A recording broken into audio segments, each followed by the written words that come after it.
Sir வணக்கம் sir. வணக்கம், சொல்லுங்க. சார் நல்லா கூப்பிட்டுருந்தேன் சார். நல்லா இருக்கேன், சொல்லுங்க சார். சார் அதான் சார் இந்த நான் இப்போ எங்கள் மாமாவும் அம்மாவும் சொத்து கேஸ் போட்டிருந்தாங்க சார். சரி. அது வந்து ரொம்ப நாள் ஆச்சு, 2008 போட்டது சார். அது இப்போ ரீசெண்டாக வந்து காம்ப்ரமைஸ் பெட்டிஷன் போட்டு முடிச்சு விட்டோம் சார். சரி. அந்த கோர்ட்டு வச்சு இது பண்ண போகிறப்ப தான் அந்த ரிஜிஸ்ட்ரி ஆஃபீஸரோட பேரை தப்பாக போட்டாங்க அப்படின்னு சொல்லிட்டு மறுபடியும் அமெண்ட்மெண்ட் போடணும்னு சொன்னாங்க sir. Register office, register office வந்து தப்பா போட்டீங்களா? ஆமாம் சார். கரூரில் மெயின் 2 ரிஜிஸ்டர் ஆஃபீஸ் இருக்கு சார். அதில் வந்து மேலே கரூர் கீழே கரூர்னு இருக்கு. அதை வந்து அவங்க வந்து அதாவது நம்ம கேஸ் போடுறப்போ மேலே கரூரில் இருந்தது சார். அதுக்கப்புறம் மாற்றிருப்பாங்க. அது இது பண்ணாமல் மறுபடியும் அதே மேலே கரூர்னு போட்டுருக்காங்க, கீழே கரூர்னு போடாமல். அது ஒன்று தான் சார் பிரச்சனை. இப்போ நம்ம என்னன்னா அது ரொம்ப டிலே ஆகிறதுனால அந்த கோர்ட் டிகிரியை விட்டுட்டு நம்ம சாதாரணமாக எங்கள் மாமா வந்து அம்மாவுக்கு எழுதி தர மாதிரி பண்ணிக்கலாமான்னு கேட்குறேன் சார். நீங்கள் 2 பேரும் காம்ப்ரமைஸ் ஆகிட்டீங்கன்னா பிரச்சனை கிடையாது. காம்ப்ரமைஸ் ஆகிதான் நாங்கள் இப்போ இது பண்ணோம் சார். இப்போ அந்த கோர்ட் டிகிரி கொடுத்து தான் பதியணுமா இல்லை நம்ம அதாவது வந்து ஏற்கனவே வந்து உங்கள் மாமா எழுதி வாங்கிட்டாரா அந்த எப்படி சார்?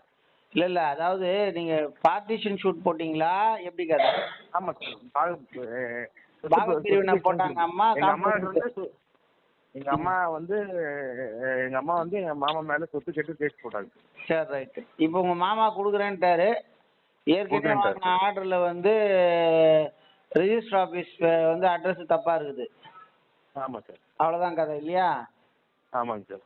அப்போ நான் என்ன சொல்கிறேன் ஐடியானா, நீங்கள் மறுபடியும் இப்போ போய் அதான் உங்கள் மாமா எழுதி கொடுக்குறேன்ட்டார்ல அப்போ. அப்போ எழுதி கொடுக்குறாருன்னா தாராளமாக நீங்கள் என்ன பண்ணுறீங்கன்னா உங்கள் மாமா கிட்டே எழுதி வாங்கிக்கிங்க. அது அந்த ஆர்டர் தேவையில்லை, அவசியம் இல்லை. அது ஒன்றும் பிரச்சனை இல்லை அப்படி தானே? ஆமாம். ஏன்னு கேட்டால் அதில் என்ன பிரச்சனை வரும்னா, நீங்கள் இப்போ போய் அமெண்ட்மெண்ட் போட்டிங்கன்னா அமெண்ட்மெண்ட் போட்டு நோட்டீஸ் போகணும் அதர் சைடுக்கு. அதர் சைடு மறுபடியும் வரணும். அதுக்கப்புறம் அவங்க கவுண்டர் போடணும். அது எப்படியும் ஒரு 6 மாதம் 1 வருஷம் ஓடிடும். நீங்கள் தான் உங்களுக்குள்ள காம்ப்ரமைஸ் ஆகிட்டீங்கல்ல. காம்ப்ரமைஸ் ஆகிட்டா கோர்ட்டு தேவையில்லை. சரிங்க. அதனால் நீங்கள் உங்களுக்குள்ள என்ன பண்ணுறீங்கன்னா இந்த மாதிரி இது பண்ணி அவங்க கொடுக்குறத என்னவோ உங்களுக்குள்ள காம்ப்ரமைஸ் ஆனதை ரிஜிஸ்டர் பண்ணிங்க. அவ்வளோதான். அப்போ அவங்களும் அதே தான் சார். அவங்க என்ன சொன்னாங்கன்னா கொடுக்க தயாராக இருக்கிறாங்க. கொண்டு ரிஜிஸ்டர் பண்ணுறப்ப பிரச்சனை இருந்தாலும் டிலே ஆகுது சார். இல்லை அது ரிஜிஸ்டர் பண்ணுறதுல எதுவும் பிரச்சனை பண்ண மாட்டாங்க. அதாவது அந்த ஜட்ஜ்மெண்ட்டை காமிச்சாதான் விஷயம். சரிங்க சார். ஜட்ஜ்மெண்ட் அது உங்களுக்கு வேலிட் இல்லைல்ல. நீங்கள் காம்ப்ரமைஸ் ஆகிட்டீங்கன்னா கோர்ட்டு தேவையில்லை சார். பிரச்சனை இருந்தால் தான் சார் கோர்ட்டுக்கு போகணும்.